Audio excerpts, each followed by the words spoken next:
We watch a movie, maybe so do you. Then we sum it up and call it out with a beverage or two. It's the Wine and Whiskey Horror Show.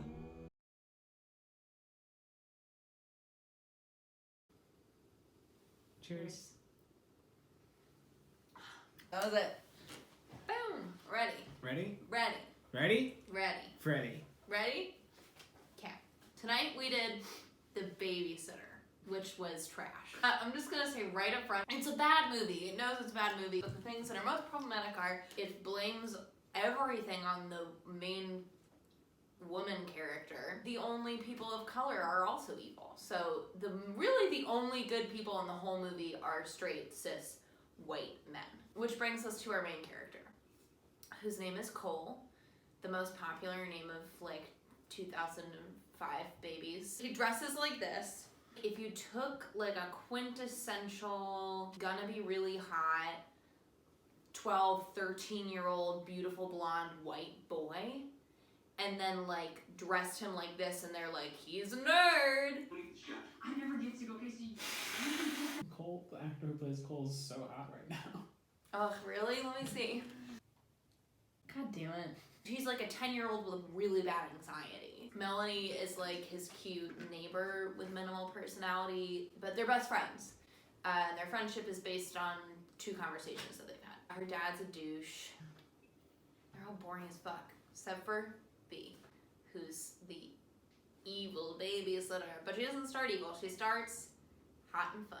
Cole goes home from school, and his mom is in the basement, and she's like in the crawl space under the house, like setting mouse traps for the giant tarantulas that live under their house, apparently. Chekhov's spiders. Chekhov's spiders and Chekhov's mousetrap. Everything that happens in this movie is either setting something up or knocking that thing down. It's just back and forth between the two. There were That's only the like only 35 thing that happens. things. She and Cole's dad, who's played by Vinny Van Lowe from Veronica Mars, are gonna go have like a sex weekend, which we see later is literally like they lie in a hotel bed and she jerks him off under the covers. They leave Cole with B. The way we meet B is that Cole is bullied. Cole is just, suffering so hard at the hands of this kid, so mistreated. It's not right. The kid like pushes him over or something. B comes up and is like, I'm 16, super sexy, and like, I'm gonna beat the shit out of you if you touch my 12-year-old best friend. About calling him? And then drives him home in her cool Jeep. Cosmo quiz of what a cool girl was from the male gaze in 2005. Daisy Dukes, and little cool ankle boots, and then like a sexy t-shirt with a push-up bra and like a army jacket that's very well fitted, and then like big hair. I just want to be really clear that like B looks fucking amazing. What I'm critiquing about her is not that she's a woman wearing revealing clothes at all. It's that it's a guy who wrote this like cliche of a woman. This is a criticism not of her, but of the writing. They definitely like make her out to be Smart. like everything. Like Right. smart, fun, I think that's my hot. problem. They're not like she's the bimbo. They're like she's the manic pixie dream girl. Mm-hmm. Of like, this is the ideal woman. She's magazine perfect body, and also like knows nerd facts. She's like the dream girl. Unrealistic, ridiculous, male created standard of what value is. Then she kills everyone.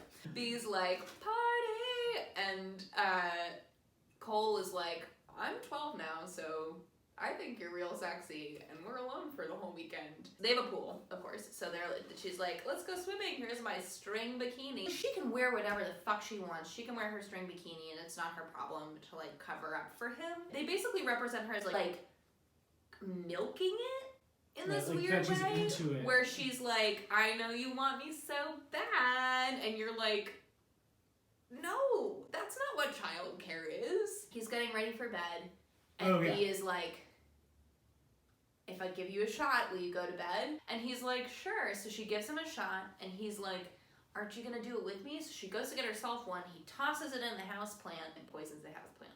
Then B comes back and is like, let's do it. But he's already had his. So she's like, I can't believe you did it without me.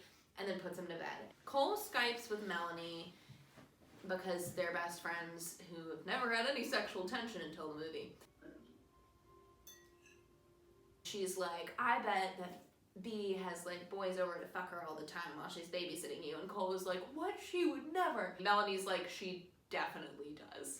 And Cole is like, well, great, I'm gonna stay up all night and see what she does. I hear a bunch of people. This is what Skyping is like. Boop, boop, boop, boop. I hear a bunch of people downstairs. Melanie's like, they're definitely gonna have an orgy. And he's like, I have to Google that. And then he Googles it and his phone makes moaning sounds. He's like, I'm gonna go spy on them. And Melanie's like, cool, report back. And he goes and looks at them through the stair railings. It's a bunch of high schoolers. The sexy jock asshole. Max. Weird token non-white girl. Her name is Sonia. Hot, brainless cheerleader. Allison. So I kind of love her because she lies down like this and like pops her bubble gum. This worst stereotype of a token black guy. John. Oh, they're all sitting in a circle playing Truth or Dare by spinning a bottle, which was confusing because I thought they were playing Spin the Bottle. B, Truth or Dare. And B's like, Dare, because she's sexy. Oh, and also Samuel, who is like B's guest, who's like this really nerdy guy. And you're like, why is he there? We'll find out. B's dare is to kiss everyone in the circle, which is like, that's gonna take a long time. Actually, this is like maybe my favorite part of the movie. She kisses Max, the hot asshole jock. A very aggressive kiss. Oh yeah, it's like, her mouth is closed. Mm-hmm. Like really closed. Allison next, and is like, I don't know if their lips ever touch, but they do a lot of other things. And all the men are like, damn. And you're like, wasn't about you motherfuckers. Then she goes to John and she's like licks the side of his face and John is like, what? No one like peer pressures her into like actually kissing everyone, which I appreciate. Right, she's just doing her own thing. Right, she's just doing her own thing and they're all like, we respect that. And then she goes to Sonia and they just like each give each other a little kiss on the forehead. And it's like, they have this friendship and they're like, yep, that was good. I like how all the kisses were different. Like, that was the most heartfelt thing in the freaking movie. It was like movie. she had different relationships with everybody, and then it all went downhill. Definitely. I would have watched that movie where they were just like, it's like an indie art film, and they're like, friends, they're just living and loving, but like, life is hard, and we just gotta sometimes give each other a little kiss on the cheek to get through it all. Once a year, right around Christmas, and we go to Cole's house. But he's a really light sleeper, so we have to drug him. Yeah, right? Samuel is like, and B goes up to him and is like, ready, and then they're like, and he's like, I don't know, everyone's watching us, and she's like, just close your eyes and pretend they're not, and then she gives him this like very sensual, sweet kiss. She goes like, ka-choo, ka-choo, and she has two knives that come like out, like where? I feel like they put so much screen time into B and like did give her such a personality, and then it just kind of like her motivation just kind of falls apart. She stabs Samuel in the head from both sides. Then they bring like a chalice up to either side of his head and she rips the knives out and they just like let the blood pour into the chalices and Samuel is like, oh. That's a lot of strength to go through the skull on both sides. Usually that kind of violent, like super violent, very intense, deep stab wound usually is only if it's personal. Because that's what's driving it, is the rage. She doesn't have that, so I don't buy it. For that reason only. Meanwhile, Cole is sitting behind the railing going, what the fuck? He runs back into his room, calls 911. I gotta protect myself. So he like gets his pocket knife, and then they're like, we're coming upstairs to get the blood of the innocent. And he's like, fuck, and crawls under his covers. They come into his room and like straight up syringe some blood out of his elbow. So then they leave. And gets up and like ties his sheets together and throws them out the window. But guess what? They didn't all leave because B was in the room the whole time, right? Mm-hmm. Okay. Then he faints. Then they tie him to a chair. Why do you want my blood for? Oh, we just wanted it for a science Oh, for a project. science project. Oh, I won't tell anyone that you needed my blood for an orgy. She's like, yeah, and like, she's like, we might do that, but we would need, that's a different Saturday. Oh, It's all the going great. police He's come. fooling them. They don't think he knows shit. And then the police come. 2 policemen come in, and they like brutally murder them. It's dark. Cole runs away while this is Cole happening. like gets away while And this thus is happening. begins hide and seek. Also, one of the cops shoots Alice and the cheerleader in the breast. She's worried about her boob, and then no one will want to motorboat her boobs. I can't even. John is like, I'd totally motorboat your boobs. And you're like, what? I can't believe we're having this conversation. John chases him upstairs, and then falls backwards over the stair railing and like gets stabbed through the throat by something. Person of color number 1 down. Right. He falls out the window because Max is trying to like reel him back in by the sheet. And then he falls to the ground and is like, ugh. And then runs to the basement and hides in the creepy crawl space where An adult, what's the code for all clear? I know you. there are 5,000 fully grown tarantulas living. Chekhov spiders. Chekhov spiders. Oh, he also at some point made a pit stop at the shed and picked up a bunch of supplies, including a firework. And then Sonia comes under the house and is like, itsy bitsy, I don't know, she just says some pretty big thing. And then is like, someone's like, Sonia, where are you? Like, we're busy trying to find a murdered minor. And she's like, be right there. And she leaves. And then there's a spider on top of his blanket, and he like bats it off, and it lands in Chekhov's mousetrap, and it slams shut. And Sonia's like, hello, Cole. And you're like, or it was just a mouse in a fucking mouse trap. That's what I was like. Sonia. So then she like goes and finds him, and he's like, and then he lights the firecracker, and it misses her, but it's still going because it hasn't like lit yet. It like pew, but it didn't. He catches her in a mousetrap. He scoot-doot-doots outside, Locks her in. locks her in, and then sprays bug spray in her face and lights it on fire, and then the firecracker explodes, and Sonia explodes, and he's just blown backwards into the yard. He's blown backwards by a ball of flame, but is miraculously unburned. He's totally fine, just like a little wind knock at him. He's shielded by his privilege. Person of color number 2, down. Max, the quarterback, is like, ha ha ha, I'm gonna kill you. We're chased through the yard. Then, what's the bully's name? Jeremy. Jeremy, the bully, comes and starts egging his house. And Max is like, what the fuck is that? And Cole is like, that's just Jeremy who regularly eggs my house. And Max is like, well, you're a real man, so like you gotta like show him what's what. And then we just enter like toxic masculinity montage. I need you to like go beat the shit out of Jeremy. Meanwhile, Jeremy's got like a real cool look going on. It's like a ripped like a plaid shirt with no sleeves and like a sweatband. So Cole goes up and like has some like slick movie quote words for Jeremy, and then goes and tries to like kick him in the face. Jeremy is like, oh my god, what? And then Cole is like, I'm being murdered. Jeremy understandably is like, I'm gonna help you, and then cracks an egg on his head, which is so awful given the situation. And Max is like, well, buddy, I'm glad you tried. Time to die. He chases him up into Chekhov's treehouse. I think we're just gonna title this one Chekhov's Babysitter. If you put a babysitter in the mix, she's either gonna fuck the dad or kill everybody. So they have a little tiff in the treehouse where Max tries to kill Cole again. Those two, they're always trying to die, not die. I'm like anxiety peeling this. Sorry. I am what I am. So anxious. Wouldn't have it any other way. Hello. Then Max, like, he wipes the egg off of Cole's face, and Evan was like, Chekhov's egg on his hands. They had a He shot of it. Leaps off. I know, they really focused on the egg on his hands. It had to be a thing, and it was. 3 seconds later, he jumps off the treehouse, slips on a branch, which he's trying to Tarzan off of, and somehow gets tangled in a rope, and then is, like, hung from the tree, and you like hear his neck crack, and it's real gross. Yeah. Oh, also Max was like fully a serial killer and was like, I didn't care about the. Do we even talk about the Devil Book? No. God damn it. We're terrible at this.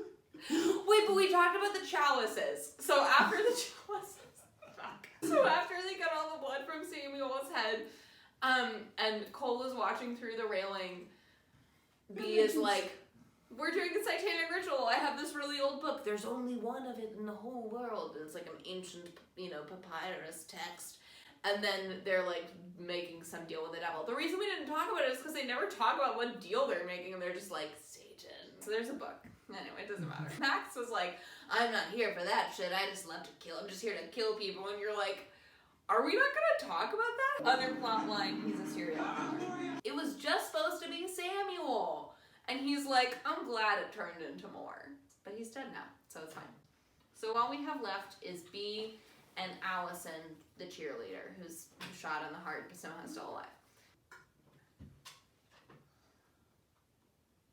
Cole is like, I gotta go back inside. Why does he go back inside? So here's my thing. Run the fuck away! There's Allison, ostensibly dead. He stands up and turns away, and she immediately gets up out of her chair. He and Allison, the cheerleader, have a confrontation in the kitchen where he's like, your boob looks great, and she's like, really? And you're like, oh my fucking god, I can't believe we're having this conversation still. Also, I can't believe she's not dead. She was shot in her fucking heart, but maybe her boob stopped it, because that's how bodies work. So she's about to kill him, and B shoots her through the head with a gun that she's gotten from the police. Then B starts chasing him with a gun. He runs away and goes to Melanie's house. Why didn't he do that a billion seasons ago? Earlier in the movie, Cole was like, it's like I'm, to B, he's like, it's like I'm your Protestant. Like, my parents pay you to hang out with me. And she's like, do you mean prostitute? Because that's a fucked up metaphor. And he's like, what? It's all Chekhov's Protestant for when he goes over to Melanie's house and Melanie goes, my dad's out on a date with some Protestant. But also, we don't call them prostitutes. We call them sex workers. Also, this movie did not reach that bar, or many others. That's so true, but we can shoot for the moon. We Yes. can set that bar even if they don't. They're all out with Protestants, and her dad is out with a sex worker. He and Melanie hide in the house, and B chases them around their one staircase for about a billion minutes. Then B goes into another room or another space in the house, and they don't run out the open front door. They run into the bathroom. Right past it. And the reason they do that is because the writers needed them to have a makeout scene.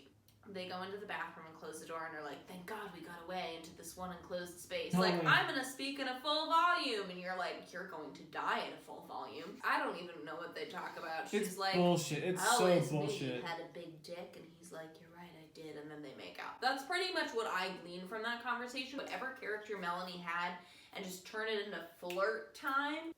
Thank you, you're so noble. Melanie deserved better. He's like, I'm gonna finish this. He leaves and tries to lock her in the bathroom, and she's like, asshole, the lock's on this side, but I'm actually gonna stay here and lock you out. Thank you for that idea. And then he's like, Goodbye. I'm noble, and leaves. He goes back to his house. Oh, he's in the kitchen.